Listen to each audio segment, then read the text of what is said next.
afternoon, everybody, and welcome back to my channel. Today I would like to talk about part of my childhood.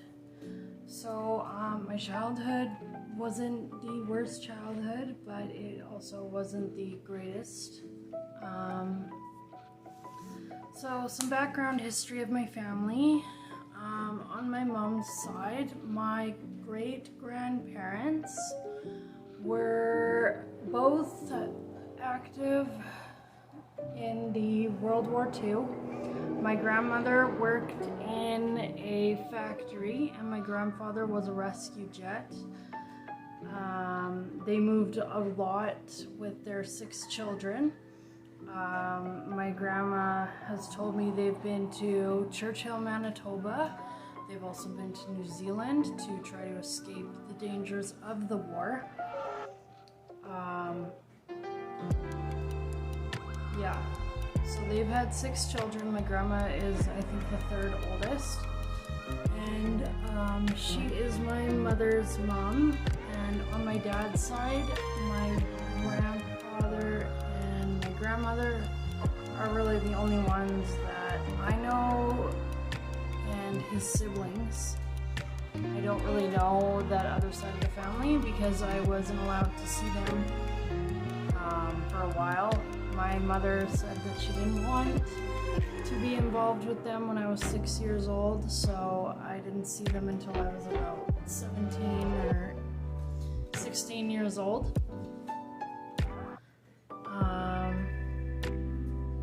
I'm not close to the 6 children that on my mom's side, the children of my great-grandmother. Okay, so the point that I'm getting here is my parents were also in the military. Me and my brother are the only ones who didn't pursue anything in the military.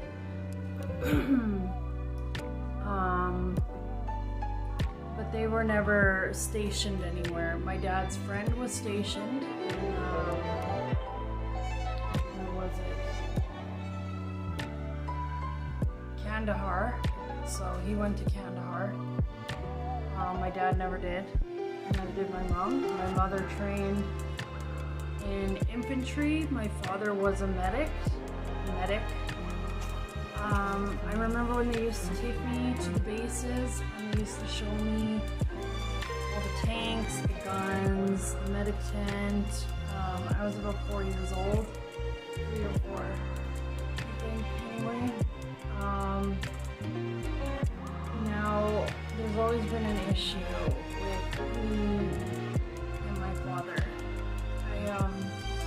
I've always wanted his attention. I've always wanted to be his little star. My dad has a lot of issues though. One of them being he's an alcoholic. He has a very bad temper when he's drinking and when he's not drinking. He's very secretive. He's very abusive. Psychologically more so than physically.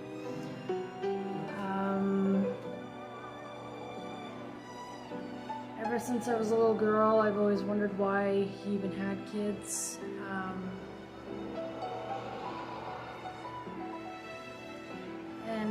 He was very hard on me. He was very critical of me. So an example was when I was a little girl, I used to, hold on.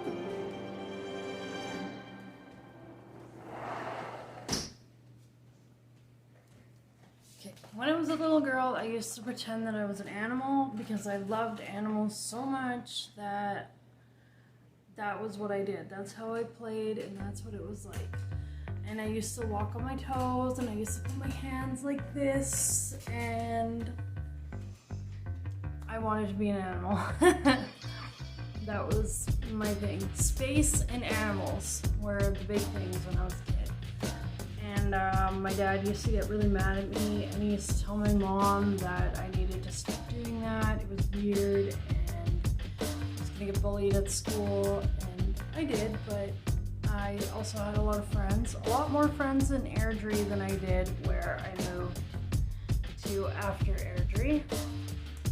I was really creative with that. I used to wear one white sock and one black sock to make it look like I had little paws. Yeah, I just loved animals. I still do. But my dad would get mad at me. And my mom thought it was cute, and they would argue about it all the time. My mother knew that I would grow out of it, and I did, obviously. As I got older, I became a teenager like everybody else does, and my dad used to think that my thighs were too big for my age. He called my mom and me thunder thighs. He got my mother an exercise bike for Christmas one time, and he said that me and her could use it, and that I needed to use it, and I wasn't heavy as a teenager. So going back to when I was a 4-year-old, my father also had multiple affairs. My parents were married when I was 1. I struggled as a baby as well. I should have gone into that before. Long story short, 2 weeks after I was born, I had a severe case of pneumonia. My parents thought it was an allergy. They got rid of all the cats. It was still getting worse, and I had pneumonia for a while. I ended up in the NIC ICU for a few weeks, and yeah. But anyways, back to where I was. My father had multiple affairs, and the first affair that my mother knows about, he said he was going to Texas on a business trip, and he met a woman in a trailer park in Texas. She said she was a model, but I think she was a stripper, and she had 3 kids. So he actually brought her back after leaving me and my mom in the middle of winter with no heat. He turned off the utilities and brought her back from Texas, and she met my dad's parents, and my grandfather asked why he was not with his wife and kid, and my grandmother just went with it. My grandmother liked her, but my grandmother was never a great person to begin with. She was very irresponsible. I'll get into that whole topic with her later on. Anyways, my mom tried to move on after that, and my dad came back crying. And my mom was only in her early 20s, and she had me, so she forgave him because she thought, well, I have this kid, and maybe he's gonna change. Yeah. So he was good for a little while. He wasn't getting drunk. He would start drinking non-alcoholic beer, and then it would start with 1 beer, and it would go to 2 beers, and then eventually it would be back to the full swing of his alcohol use. He was good for a little while, like I said, until I guess one night he got drunk, broke into my grandmother's house, and well, I think it's break and enter, but my mom's not sure. But basically he stole or took the key from somewhere that they hid it, and he knew where it was hiding, opened the door, went into my grandma's house and slept in my mom's sister's bed. And anyways, there was a lot of issues with him, spying on my mom, writing really weird letters that were very inappropriate, and off to affairs, to running around, getting drunk. There was a lot of problems. So by the time I was 14, he'd had another affair with a woman at work. And my mom said, say goodbye to your dad. He's leaving. and he had his stuff packed up, and I was cleaning, I remember it like it was yesterday, I was cleaning out my betta fish tank on the farm that we used to live on, and just him saying, I'll call you in a few days, and don't worry about me, I'm gonna find a hotel. I didn't see him for 3 months. Like, what kind of father doesn't see their daughter or their son for 3 months? Anyways, so with that, this was after my boyfriend or ex-boyfriend, when I was 14, he committed suicide shortly before that. So I was dealing with his suicide, I was dealing with my parents breaking up, I was dealing with being a prostitute, I was dealing with addiction. There was just so much going on, and I couldn't handle it. It was a lot. And a year later, when my mom found out what I was doing, she was very angry with me. She didn't know how to take it. So she thought the best idea was to put me in a program, PCHAD, through Health Services. It's a locked program, so you have to be court ordered by somebody, either your parent, guardian, or caseworker, if they deem you at risk or unsafe for yourself. So I was that, and man, my eye just gets lazier and lazier. Yeah, so they deemed me there. I was locked in there for 10 days. And then one of the staff overheard me and this girl talking about if she knew my pimp or not, and if I knew hers. And we were just saying, like, you know, we gotta survive out there. And one of the people, the staff, because they have supervised conversations there, she overheard us talking, and she was like, is this an issue? And because I didn't know that they would lock you up further, I said, what are you gonna do about it? And I got locked in Reflections for 21 days. I was so mad. I remember being just so mad. And so they have this little room, it's called the MPU, and it's a multi-purpose room, but basically, if you've ever been to the psych ward, they have that metal door room with nothing in it, just a camera.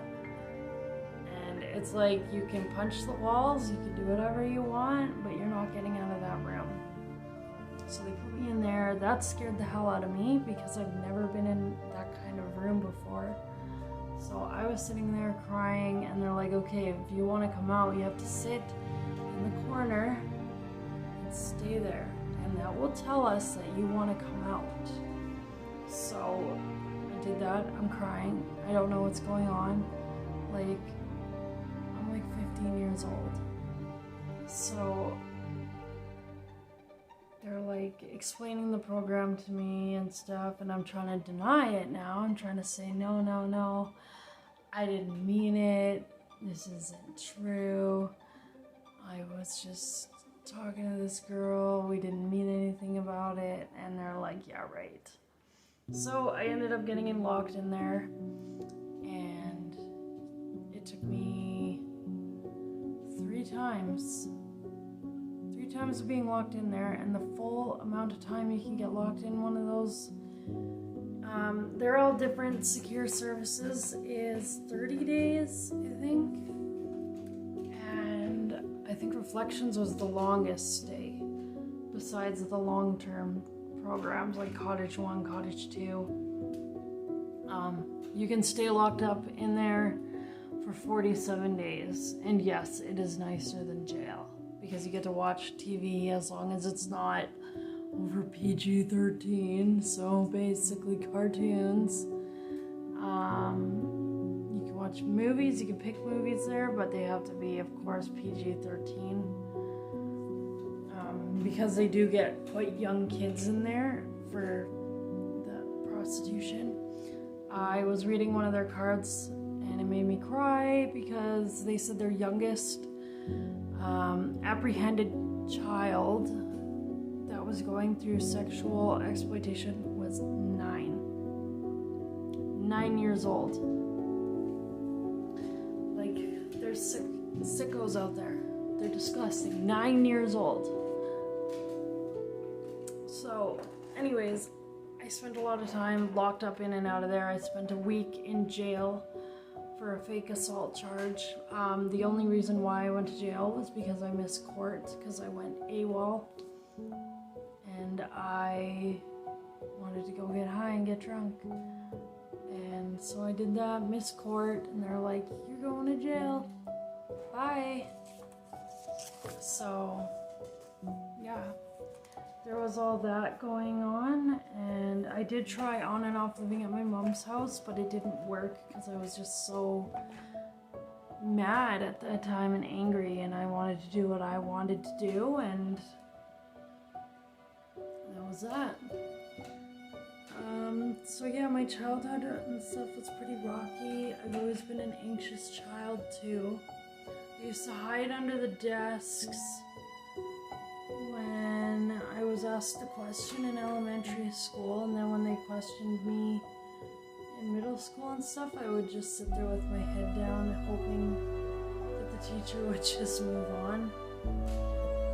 I don't do that anymore as an adult. I do ask questions, I do get help with my school now.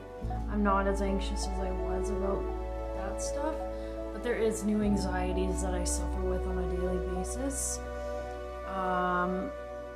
The other thing that I was struggling with, my schizophrenia came on quite early. My onset was 13 as well. And no, it wasn't from the drugs. Or was it 12? I think I was maybe a year younger than that. Maybe 12, yeah. 12 or 13, that's when that started. And I used to think that my mom was calling me all the time. And I'd go out the door and I'd be like, did you call me? And she'd be like, no, what are you talking about? All the time. All the time. Like every 10 to 15 minutes. I'd go out there and then I started being like, if she's doing something, man, she probably didn't call me. But then I would like not believe myself when she was actually calling my name, so then she'd get upset with me. And she'd be like, why weren't you coming out and stuff? And I was like, I don't know, maybe, I don't know. So that was really hard. I feel like the drugs really did amplify it and really ramped it up, because now as like 25 years old, I hear it almost every day, all night until I go to sleep. I have visual and auditory, and sometimes I have like tactile, olfactory, and yeah, I think those are it, but yeah. My hallucinations are quite graphic, they're quite disturbing, they freak me out. Come on, Jerry. And I do zone out a lot. I've been catatonic at points. It's really scary when you're in that world and you're seeing all this stuff and nobody else can see it, and it's almost frustrating and exhausting. Along with the BPD, it makes things awful. So I think I'm gonna end the video here though. That is, I guess, all that I wanted to say about my childhood. I hope you guys enjoyed this video. Please remember to like and subscribe. I will see you guys next time. Bye.